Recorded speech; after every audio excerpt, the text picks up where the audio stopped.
Hello दोस्तों, स्वागत है आपका अपने इस चैनल फैक्ट स्टडी में। आज की इस वीडियो में हम बात करेंगे अभी हाल ही में भारत के शिक्षा मंत्रालय के द्वारा कुछ नए नियम लाए गए हैं। ये संबंधित हैं कोचिंग संस्थाओं से कि वो किस उम्र तक के बच्चों को आप दाखिला ले सकते हैं या किस तरीके से आप अपना एडवर्टाइजमेंट कर सकते हैं।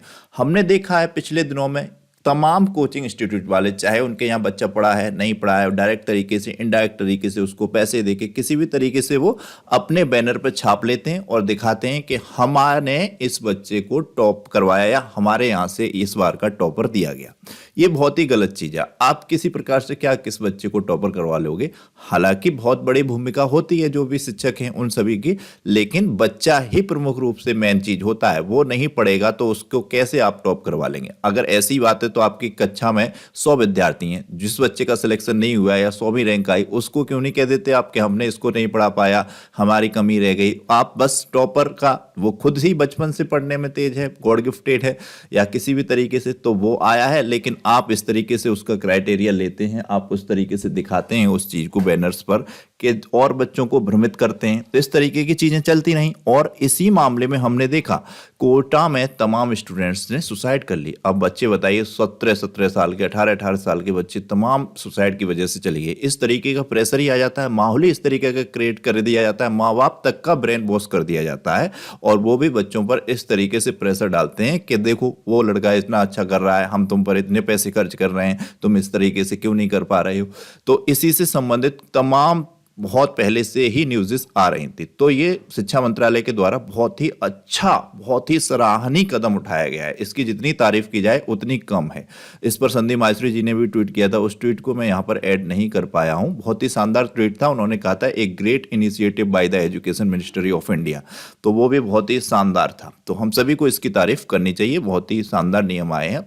तो ये क्या नियम है, इनको जानेंगे। देखिए, आप सभी बड़े बड़े न्यूज़पेपर में इसको हेडलाइन मिली हुई है सभी को। देखिए, coaching centre can not enrol students below 16 year. तो ये 16 साल से कम वाले जो उम्र के छात्र हैं उनको अब किसी प्रकार से कोई भी कोचिंग संस्थान दाखिला नहीं दे सकता।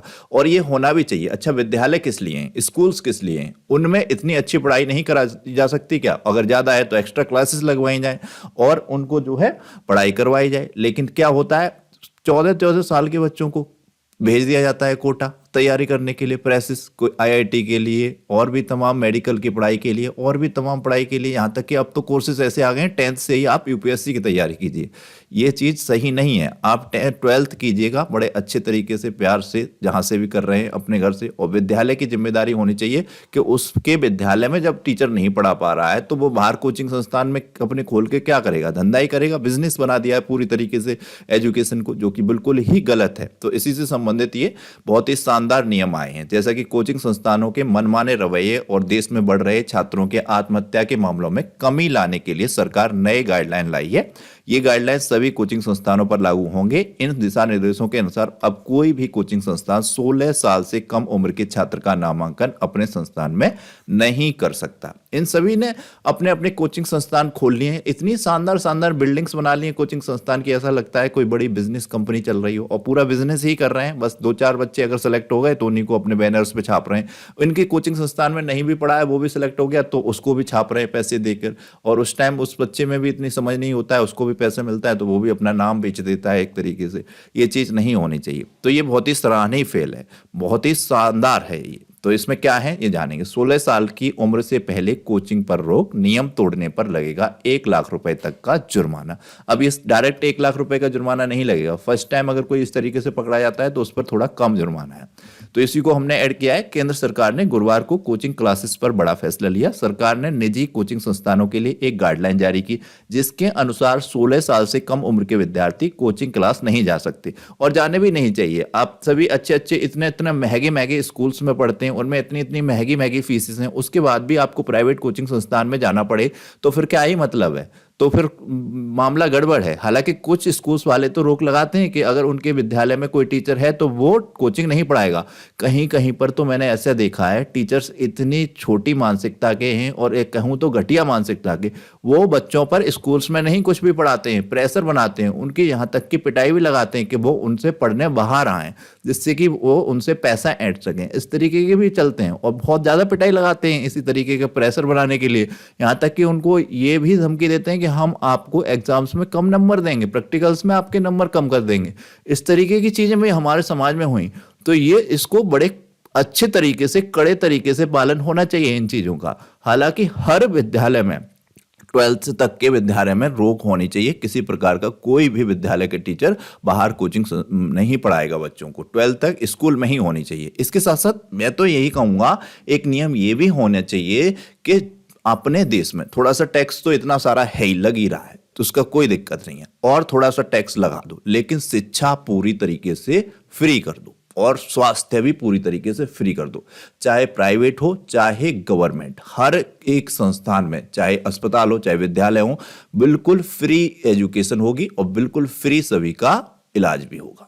फिर वो कहीं भी किसी भी वर्ग का व्यक्ति चला जाए और उसको गवर्नमेंट पैसा देगी, जितना देना है, जितना अच्छा जो कर लेगा, जितना अच्छे तरीके से संतुष्ट होंगे छात्र और उनके जो भी पेशेंट होंगे, वो उसी तरीके से उसको गवर्नमेंट पे करेगी। इस तरीके का मामला होना चाहिए, ये नियम भी आना चाहिए।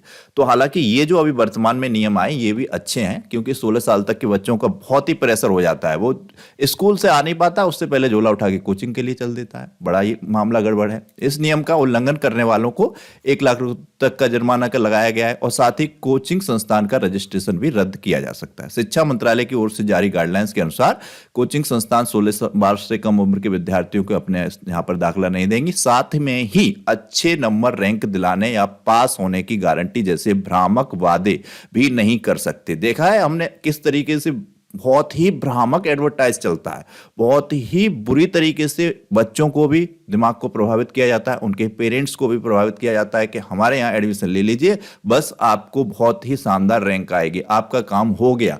जबकि ऐसा कुछ होता नहीं। उसके बाद पेरेंट्स अपने बच्चे पर ही दबाव बनाते हैं और इस दबाव में बच्चा पता नहीं क्या क्या गलत डिसीजन भी ले लेता है। तो इस गाइडलाइन के अनुसार ही कोचिंग संस्थान किसी भी शिक्षक या ऐसे व्यक्ति की सेवाएं भी नहीं ले सकेंगे जो अनैतिक या कदाचार या किसी भी अपराध के लिए दोषी ठहराया गया हो। मतलब कि अब ऐसा व्यक्ति कोई भी शिक्षक नहीं बनेगा जिस पर किसी प्रकार का कहीं भी कोई केसेस चल रहा हो, मारपीट से संबंधित या मर्डर या किसी भी प्रकार का, उसको भी कोचिंग संस्थान अपने यहाँ टीचर नहीं रख सकते, क्योंकि उसका भी एक निगेटिव प्रभाव जाता है स्टूडेंट्स पे। तो यहाँ पर कोचिंग संस्थाओं को रजिस्ट्रेशन से संबंधित भी निर्देशों का पालन करना होगा। हमने देखा है लोकल्स में तो तमाम ऐसे लोग कोचिंग पढ़ा रहे हैं जिनके पास रजिस्ट्रेशन ही नहीं है, रजिस्ट्रेशन होना चाहिए। साथ ही इन्होंने कहा है कि वेबसाइट्स पर भी जानकारी देनी होगी। गाइडलाइन के अनुसार कोचिंग संस्थान की एक वेबसाइट होगी जिस पर पढ़ाने वाले शिक्षकों की योग्यता, पाठ्यक्रम सामग्री, पूरा होने की अवधि, हॉस्टल की सुविधा व फीस आदि सभी विवरण देना होगा। होना भी चाहिए। देखिए स्टूडेंट्स पढ़ रहे हैं आजकल के 12th तक के, सभी को इतनी तो जानकारी होती है कि वो वेबसाइट खोल लें, उस पर सभी कोचिंग संस्थान का विवरण प्राप्त कर लें, उसमें पता चल जाए हम जिस शिक्षक के पास पढ़ने जा रहे हैं उसकी क्या क्या एजुकेशन है और हमारे जो कोचिंग संस्थान है वो किस तरीके की फैसिलिटी दे रहा है। उसके बाद उनको भी उसकी सच्चाई पता चले। कोचिंग पढ़ाने के लिए ग्रेजुएट होना जरूरी है। अब शिक्षा मंत्रालय की ओर से जो जारी हुई है गाइडलाइन, इसमें इन्होंने कहा है अब कोचिंग क्लास में पढ़ाने वाले टीचर या ट्यूटर को कम से कम ग्रेजुएट होना ही चाहिए। इससे कम योग्यता वाले कोचिंग क्लासेस में नहीं पढ़ा सकेंगे।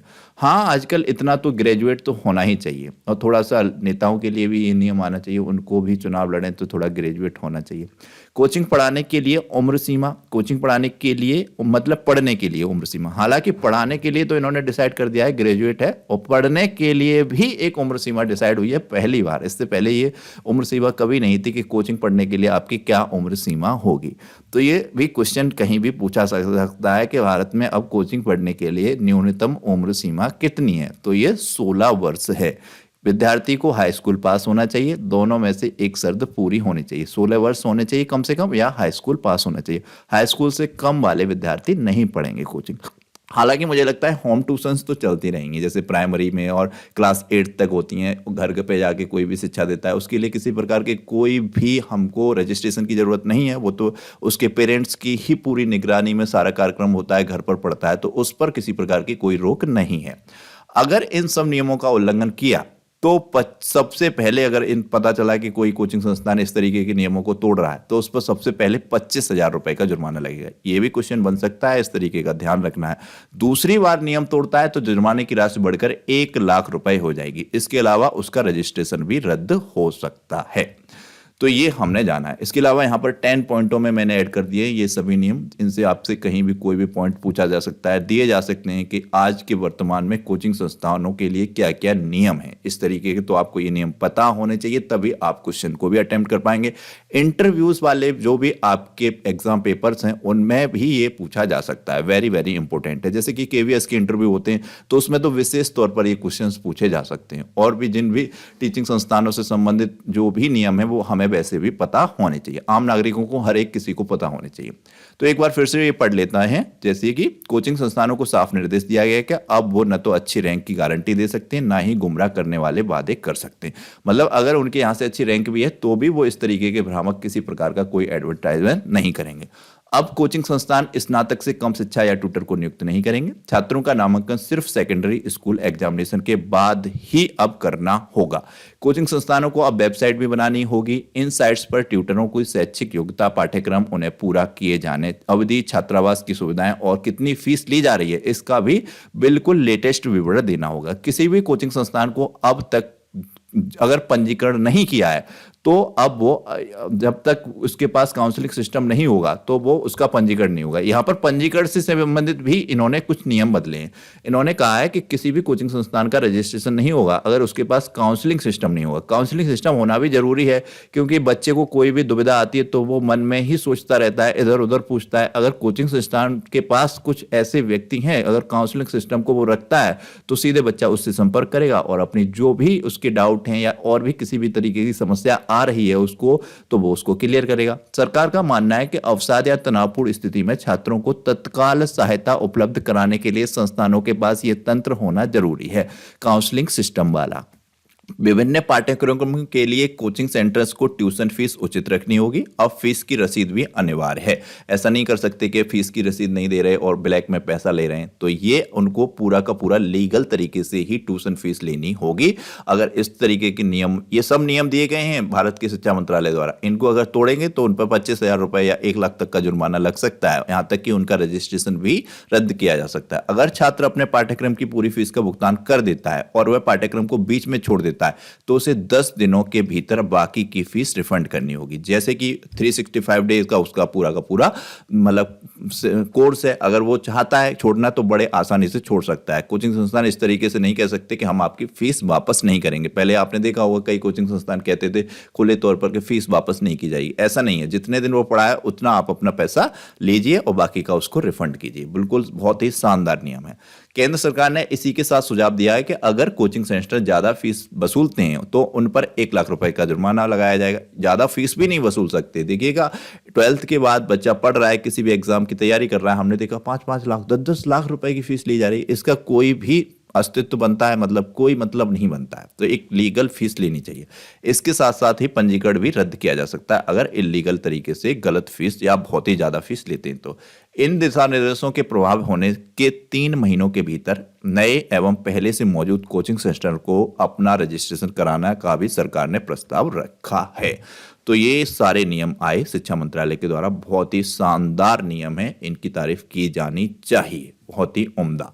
तो ये आपको कैसे लगे नियम आप भी कमेंट बॉक्स में बताइएगा और मैं ये पीडीएफ टेलीग्राम चैनल पर दे दूंगा फैक्ट स्टडी वाले पे। तो एक बार इनको आप रीड जरूर कर लीजिएगा, पढ़ जरूर लीजिएगा, ये काफ़ी इंपॉर्टेंट है।